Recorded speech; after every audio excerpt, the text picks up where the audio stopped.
let me go and do two things. I was going to do advanced cinematography and also do color training.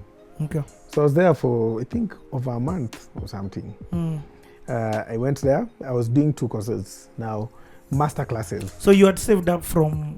Yeah, it's a bit of a costly thing. Yeah, it is costly. Did it pass a meter? Maybe, yeah. Okay. Yeah. Okay. It is. If it you include, costly. of course, accommodation, accommodation, transport, okay, and all were you that. staying? You had got your own accommodation. Yes. Okay. Yeah. So I got there, and the idea was just to This is your first time in Stato? This is my first time in Stato Okay. ever, and I'm getting there. Have you been to Nigeria? No. After you Nigeria, Uganda. Essay. I was almost going. Then the shoot was changed. Hey, this is crazy, man. You guys, like, this is nothing. I don't want to downplay how big what you did was. Not big because umeenda maju. No. Big because you're just like, I've got to a place where I physically need to be in the place that will improve and sharpen my tool. Yes. If that place was Nyeri, you're going to go. If that place was Kampala, Juba, it doesn't matter. It's just that place, the expert was in Stato. Yes. And I talked to these guys and I was like, I'm coming. And they're like, share your show reel. And I show them what I've done. And they're like, wow, you guys come. And they're always very supportive. And they're like, come, we need you, come. So I pack my bags and... okay, at least you have to tell me what year this is. This is 2019. Okay, so before COVID. Just before COVID, that November, December, then January, COVID started. What? Even when I was in Stato, like, had a flu, I think it was COVID. That December, I think it was a coldness. And I spent there over the December. I think I was there for a month and a half. And dude, you went, and I was asking you this earlier. Yeah. You went to come back. You went to get the skill and come back and now improve. Yes. Okay, so we'll talk about why you came back. Yeah. So you arrived there. Yes. Hollywood, LA, the airport, everything is wow. So you hold on, first of all, when you're going for your visa? Yeah. So I went to the visa. No drama. Of course, there you always get a lot of stories like, hey, they refuse you. You have to go with your statement, everything. So I printed out publications. I did an interview for CNN. I'd done an interview for CNN. I printed it, Yani. I'm like, this guy is Yani. I go there and I'm online. So the first guy who's in front is being asked, where are you going? I'm going with my family, blah, blah, blah, blah. It was, I think, an Indian guy. It was him, the wife, and 2 kids. Going for the family, there's a statement, we're going there for Christmas and come back. Then I just had, thank you, no, your visa has been, they're actually going for a vacation. You just take this, go there and confirm. But I don't know what, maybe there's some details that didn't match. The next person who was in front of me, a young lady, just walked there. And it's like, because everybody was telling me, you also have to show that you're coming back. So this young lady walks and like, what are you going to do there? My high school friend is having a wedding. I'm going there to have a wedding. I'll stay at her place, blah, blah, blah. I'm like, thank you, your visa is approved. I was like, what is happening? So I got there and they're like, hi, what's your name? I talk about and they ask for the details and they ask me, what do I do? Tell them I'm a filmmaker. I'm like, okay, interesting. Let's see your name. So I think maybe, I don't know. This time they're either she's Googling or something. Bro, FBI. She's like, so you're a little bit famous. I said, not really. It's like, show me something that shows that you're a filmmaker. So I give them the, I've printed. Yes, what can you prove? Do you have an interview? Yes. No, but of course you're being interviewed by the white guys. So I give them one for CNN printed. They're like, okay, you, what are you going to do there? I said, I'm going to study and I'm going to just enjoy a little bit, just see the Disney world, the Universal worlds. But my main thing is I'm going to study so that I come back with knowledge. Got my visa, I went to Stato. Nice. I reached there, so nice. I'm alone. So, are you already booked? Were you doing Airbnb or you're booked? I'd booked a hotel. Okay. I'd booked an hotel for that time. Okay. So I get to that place for Airbnb because I wasn't sure of the place. The I don't know location, yes. the locations. So you for now you are just booked a hotel. Yes, I know. Temporary stay. Yes, I know. Okay. It's easier now. Adjusting from there, I don't know if it's safe or not. I might get an Airbnb and maybe it's the middle of Bronx, not Too Bronx. many Tupac movies. To live and die. Yeah. I'm like middle of the night. Like hapa ni wapi? Langata. So I get, of course, the hotel. I sleep. So did you have famo there and nobody? No, nobody. Okay. So most of the guys that I know who are in Seto were not in LA. Okay. Guys are in Dallas. I had a lot of friends. Dallas, Jew happy, Kenya, Saskia. They're in Texas. Yeah, exactly. So I was like, okay. I had a couple of guys who were there, but they're working. So the next day I get to class. So the first like 3-4 weeks I was doing the cinematography first. Okay. I went to... Tell me a bit of who was in your class. Like, how many were you? What kind of... So now for the class, the school is called the Global Cinematography Institute, where they do like advanced cinematography, where you have to send your showcase and showcase what you've done first before they let you in. You're not. Yeah, it's not that my dad can pay for me. No. No, it doesn't happen like that.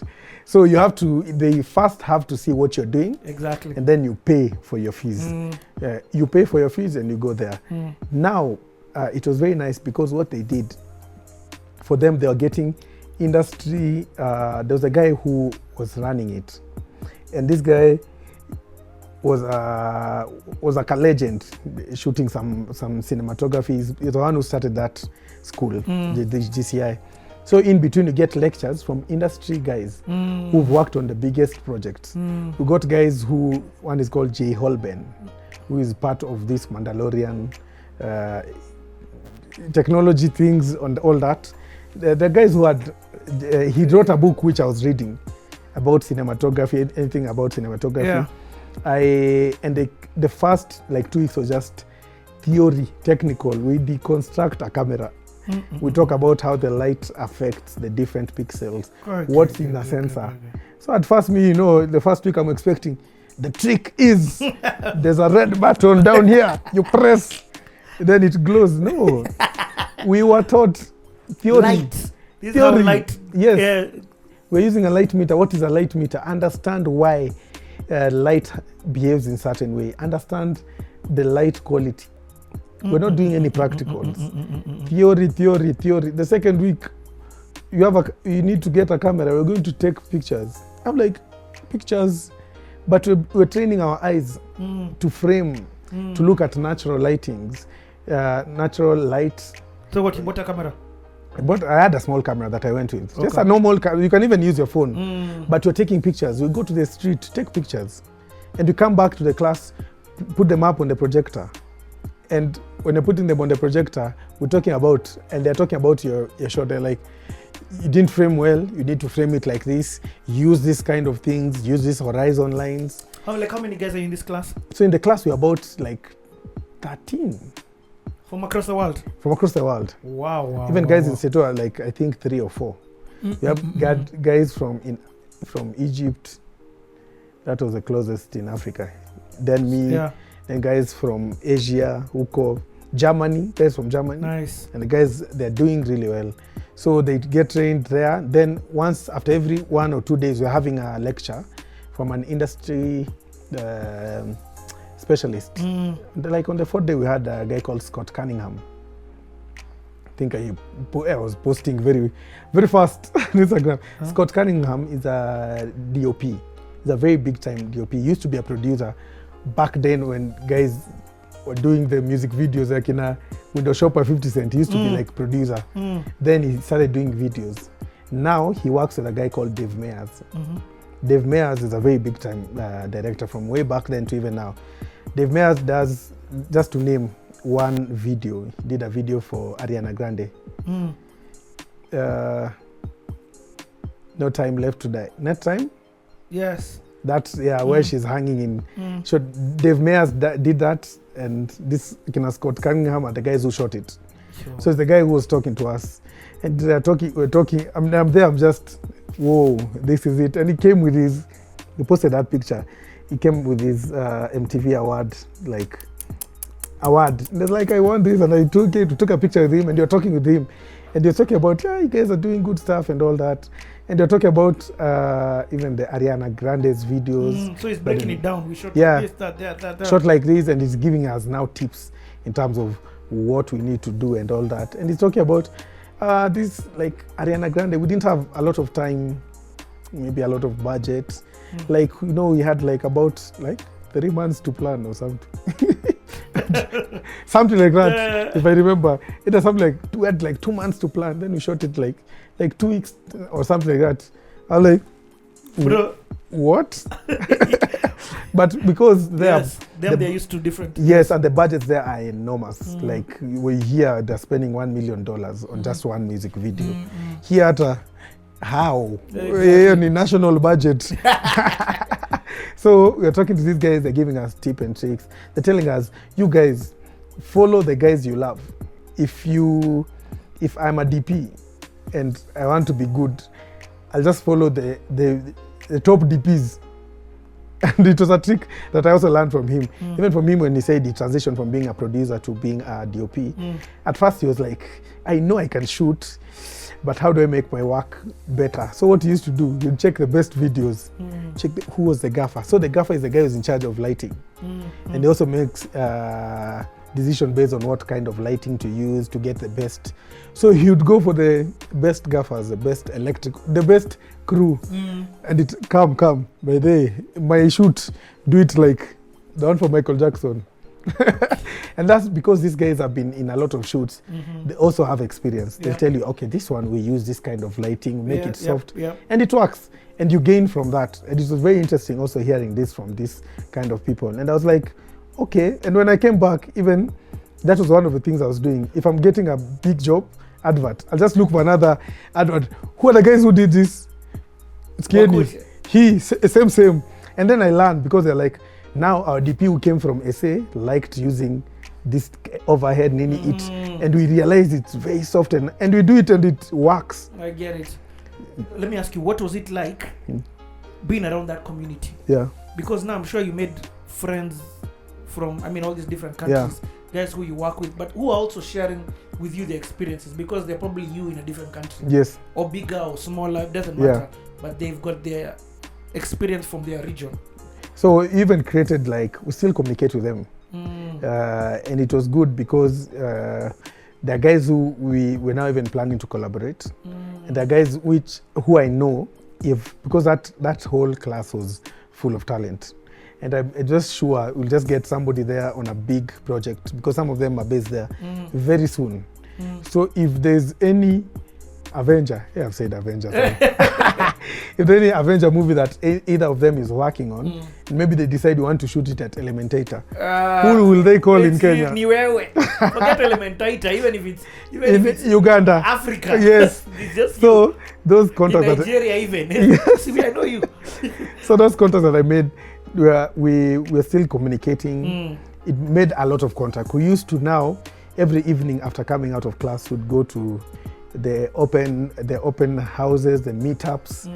We'd go. At that time they were launching the Star Wars. We'd get to have these nights out where the guys are just talking about, discussing about music. There's a lot of meetups. How is Hollywood? This is all happening in Hollywood? This is happening in Hollywood. Organized by the school? No, Hollywood. This is just Hollywood. So Hollywood is just... Hollywood, and then I think it's something. The first trip you went to Setuli and Hollywood. Yes. Straight to the heart. But me, I was going there to learn. Yeah, but how was it like now, minus a school? Yeah. What was the environment like? It was amazing, because now, apart from just the meetups, I was, of course, going around meeting up with different people who are part of the projects. I went to Universal World, and I was learning, and I was like, I love their culture, because they'll get, after a movie, if a movie happened in a crane crash, that crane would be taken, the plane would be taken to a place, and they'll create a whole fuss about the plane in the movie, and guys pay and go and visit those places. So it was a very nice culture. And that time, could you just walk? You can't just walk into a movie set. So how are you going? So now, like Universal World, Universal World, and Disney World, they own a lot of this, David Letterman and all of this. So inside the Hey, Universal don't say lot, David Letterman. okay. You're a minishita. The talk shows, That is the aspiration.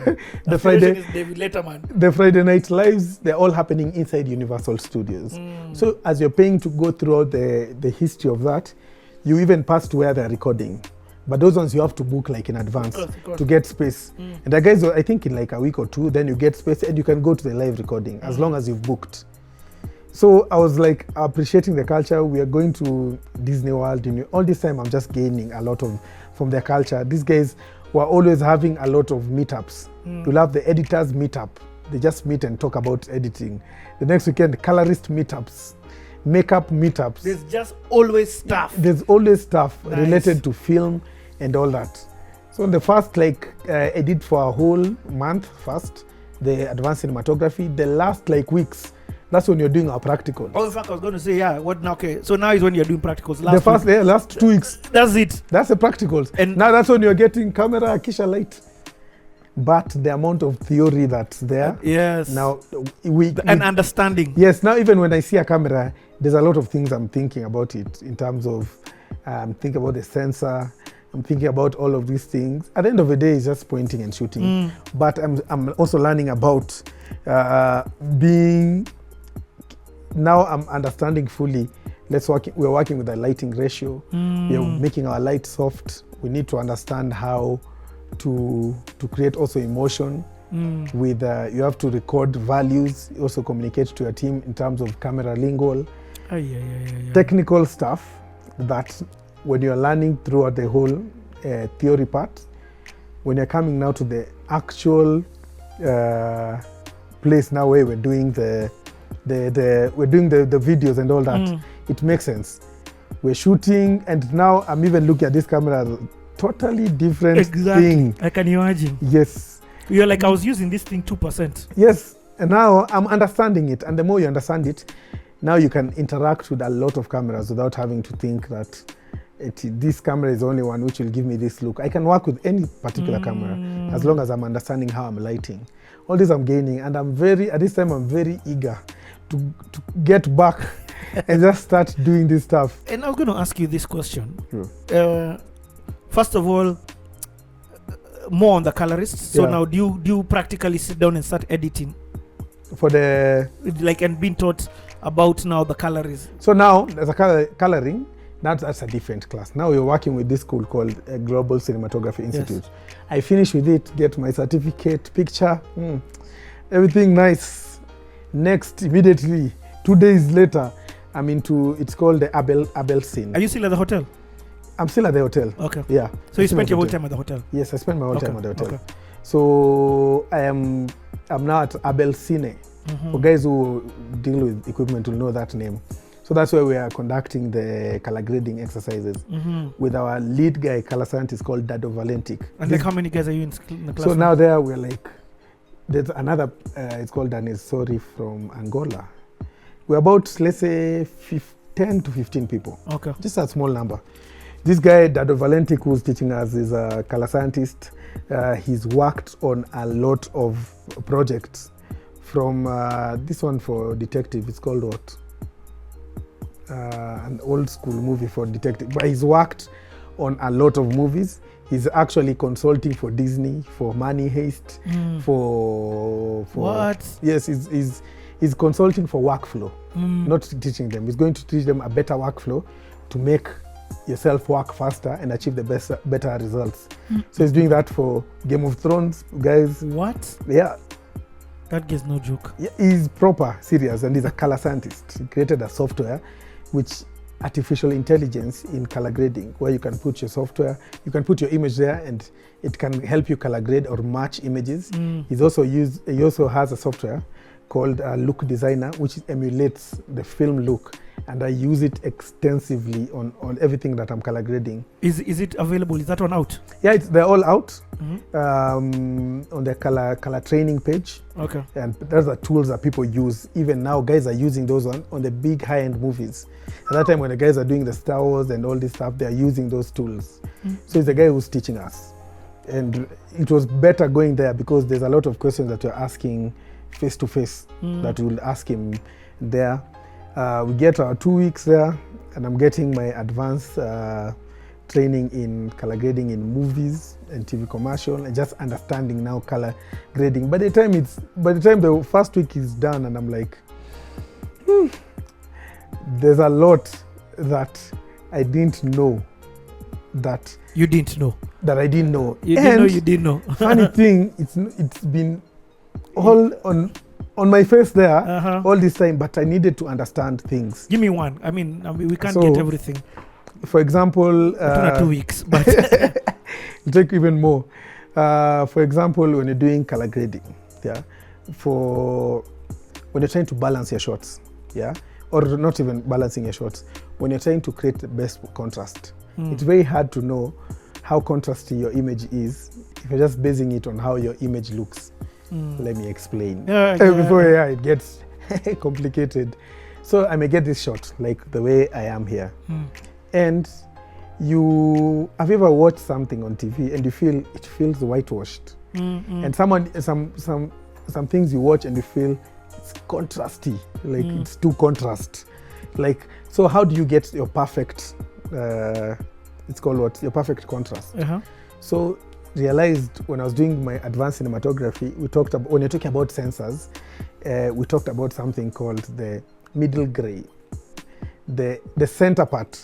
So every camera, I was using this example the other week to another person who wanted to understand about contrast.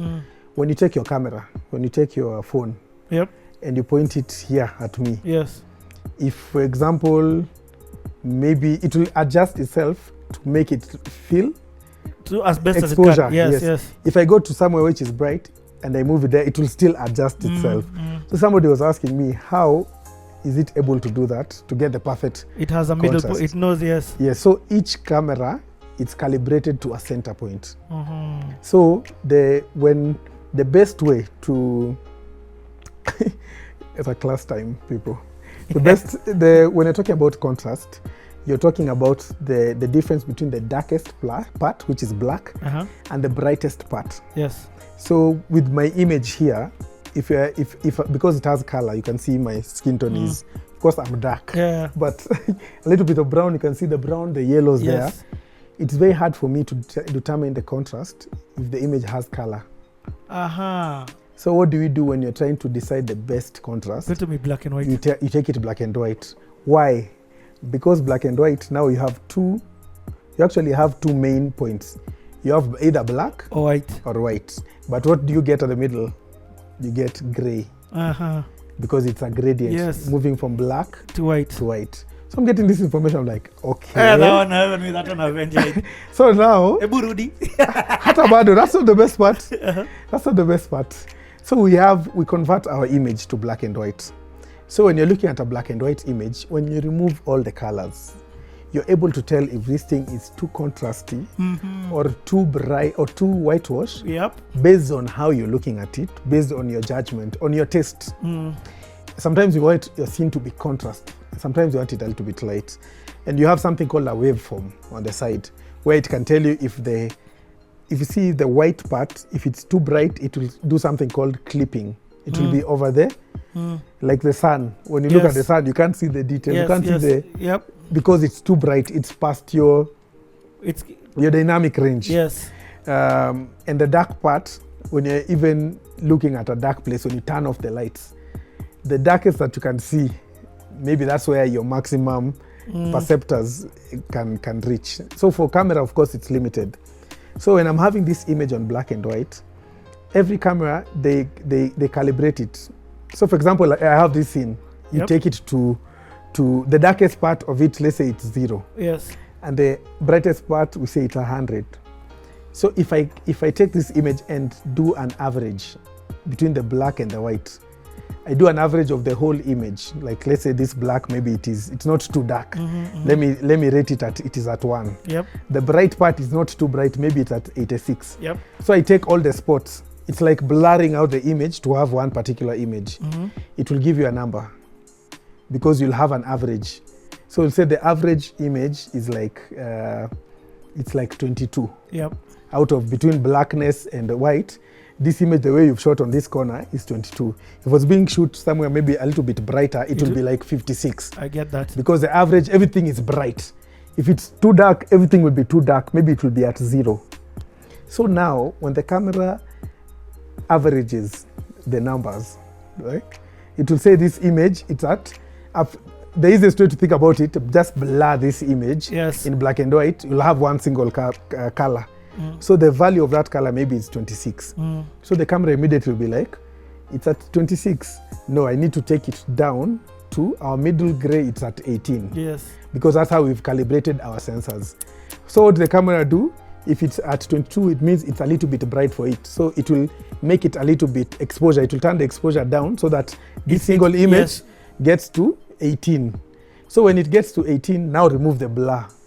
Remove the average. You're back to the black and white. Now remove the black and white, remove it to color. Now you've exposed your shot to the correct exposure of what you're doing. That's insane.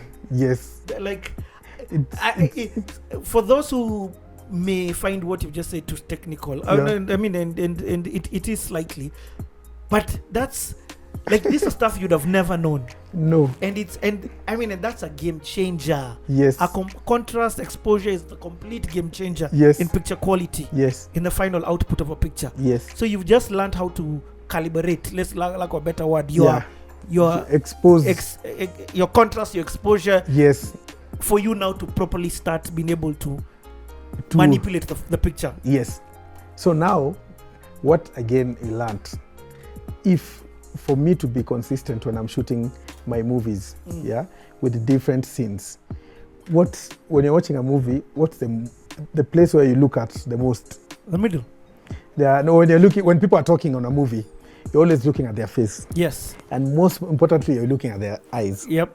So if I maintain, like, you see the exposure value of my face, the difference in maybe I'm doing at night and maybe this guy is getting light from the street. If it's at the same exposure level, and you can use a light meter to measure. If maybe here I measure, let me just put numbers for context. I measure here and the light meter will tell me the light which is bouncing off from my face, it's reading 4. So this is in the house. So this maybe the next scene I'm in the street where I'm walking and they're having the light from the street 15. hit my face. Then I measure and it tells me 15. So what do? I need to get it to 4 so that it stays the same. So what will I do? I'll either do 2 things. On the camera, I'll reduce it's called the aperture. I'll make it darker on the camera. I'll reduce aperture and I point and make sure we're down to 14. And you also when you change the aperture, I also put it on the light meter. I've changed it down to 4. Or I've put an ND. An ND is a neutral density filter. Yes. It's like a tint. A tint ya gari. So if I put a tint in front of easy yes. lights. So kama kwa gari yako, it's like a tint. Yes, if you put a tint on your windscreen, your light will not be that bright. Yes. So now, it's what you see sometimes guys put on front of their cameras. Yes. So that filter, when you put it, it reduces the amount of light getting into the camera. So I'll say there on the light meter, I've put a tint, or they're named. Maybe I put a tint 0.3 ND. So when it measures, it will tell you now you've moved from 15. Now you're getting at 6. And I'm like, 6 and 4, it's okay. So now that's how I'll be going on each and every scene. Regardless of if the background is dark, bright, I'll just make sure the face, it is always like maybe 4, 5, 6. 4, 5, 6. I leave it, we say plus 3, minus 3. So I'll just leave it. It can be 3 under or 3 over. And I'll put the same number. It might seem technical, but it's very easy. No. Like, I know, it's not even, like, it's not even technical how you explain it. You explained it in a manner which I'm understanding. Also, now this is why that person would need to use the light meter. Yes. First of all, I've not even seen anybody the light meter. So shame on people. No, people use them. A lot of people use them. But not when we're shooting my interviews. I'm on city hapa. City lazima mustyle up. Bado light meter. So that's what light meters here. Yes. Okay. Yes, and that's what I've learned from cinematography. How to maintain. I'm not being taught how to make it amazing. Yes, you just learn how to maintain. Maintain it, whatever way, it's your taste. If you feel like here it looks okay, then make sure it's same the whole movie. So That's what they're training you. They're not training you to want you to be... Press this super button. No, they're training you, and it's very important because the rest is based on your liking. I might like things when are dark. So if they're dark, maintain the same way throughout the whole movie. That's what I'm learning. So when I'm coming into the color grading, why this is important is because when I'm there, when I'm trying to match the colors and try to get the best contrast, what am I doing first? Turning the image to black and white first. Then I use that to gauge how contrasty it is. When you remove the colors, and people just try this, you just remove all the color from your image, make it black and white, you'll just see it in a different light. You just be like, it seems a little bit bright. Then adjust, then add the color back. Because the color also, remember, color also has contrast. The different colors have different contrast. So it's very hard trying to judge the main contrast when you already have the color there. So if you remove it, you're able to balance it, and that's what you're using on each and every frame. So this is what I'm learning from the color grading and a lot of other technical things. So we're talking about. Your quality of your work is changing? Immediately. I went there with a hard drive. I was like, after class, put the hard drive. I was like, okay, it is working. So now at this time, I'm so eager to get back and get to work. After the school, after now in this school, of course, did you make more relationships with guys who? Yes, we had created a community. Okay, nice. Of color grading artists. And that's why the stuff you're testing in beta. Yes. Okay. So now at this time, he had not released it. He was talking about releasing a color intelligence software called Color Lab. And he gave us a beta version on the class, and it was like, you guys test it, give me feedback. That thing is being used by high-end Hollywood studios. It's not color grading for you, it's helping you create maybe certain looks, and also there's a lot of work you need to do from there. So of course you're drafted into being the beta testers, and we are part of, we're testing the beta part, all those softwares, because we're part of the class. I have not a lifetime access of them. Guys are paying a lot they're close to $1,000. That's almost 100K. Just for that software? Yes, I have access to it. But now it has been reduced. I think it has been reduced a little bit, and it's a yearly fee. It's a yearly fee for that. So for us, we get a lot of discounts, because also we get to test the beta parts when they're coming. We test them, send our feedback, record stuff, send it back, and it's a community which we have been having since there. Ever since I left that place, I also did, I think, another 3 master classes where it was just about color grading, but it was a whole theory of about 4 weeks online, where we're talking about film, just film and the digital processing. It's called a Look Academy, and you're learning all that. And this time Kenya, I'm back now. Who are you bouncing off? Who are you having these bounce off conversations with in Kenya? So in Kenya, the whole of my team is... Okay, externally. Is there anybody who's thinking like this? Yes. Or you do? Yes. So anybody who asks me about stuff, color grading, I try and get them there if I have time. Okay. Show them a couple of stuff that I learned. Some, it's very hard to explain, even over the phone and all that. Of course. You have to just come and sit down with me. Be practical. Yes. So I'm sitting down with guys, even the guys who are coming, I'm trying to make them understand. A lot of cinematographers, I'm like, there's this thing I learned here. It might help also in terms of how we shoot. It also helps in terms of how we do our stuff. And I'm talking to these guys.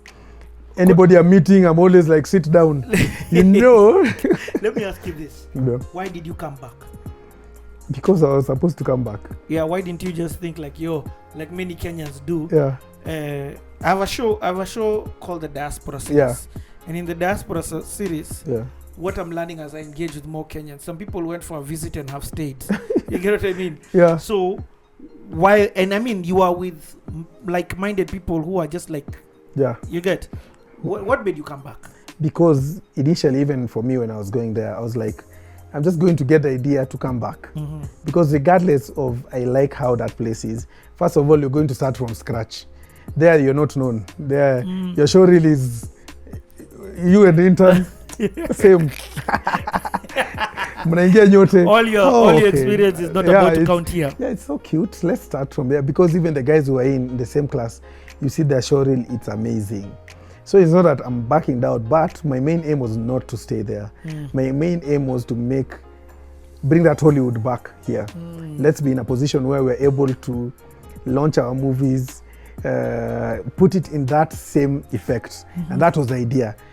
I go there, learn whatever I can learn, come back, spread the knowledge. I'm not coming to like cartel, a secret society. The secret sauce. Yeah, secret sauce. I'm here just sharing out the information, because there's also something that you might learn that I didn't even know. And we just share. And the more we build the way I was thinking about it, if you come back, build guys, and guys start becoming big, when the quality of our productions increases. And that's even the thing that we're doing with our company for, like, when you're doing our series. We are like, regardless of whatever is happening, something that you can't fail is the quality. Like, always our quality is just top notch. And that's what we want to do. Because the more you do that, the more other people are like, hey, okay, quality A2 needs to get to that. What are they using? They're using a 5D. Okay. What are they doing? This is what they're doing. When everybody is upping their game, it will figure a point where now, even the corporates or the guys who are giving us a job, they'll be like, hey, the quality has improved. You guys want to pump in. And that's how we'll make our own Hollywood. And I always believe the place where you'll make the most success is your hometown. I completely agree with it. Like, when guys ask me about CTA, I'm like, CTA is Africa, but I look at my home, like, definitely Kenya first, and then Africa second. Yes. But I'm not interested in having George Bush sit here. I'm like this. We have so many untapped stories. I wouldn't mind Trevor Noah because he's an African in the diaspora, but I'm not interested in having Jungu come and sit to tell their story, unless their Jungu has an Africa affiliation part to their story. Because I'm like, there's so many untapped stories from Africa. I can't even finish them in my lifetime. You get before I start getting your stories, let me do mine. You get and like this story, Bana, like your story is just mind blowing. I knew your city would be good, but I'm like, your city is not even the music videos. The music videos tonight tupatuka kayo so Salt Bay. Usisahau kidat. But usahau Willy Paul. Yes. Ulifanya?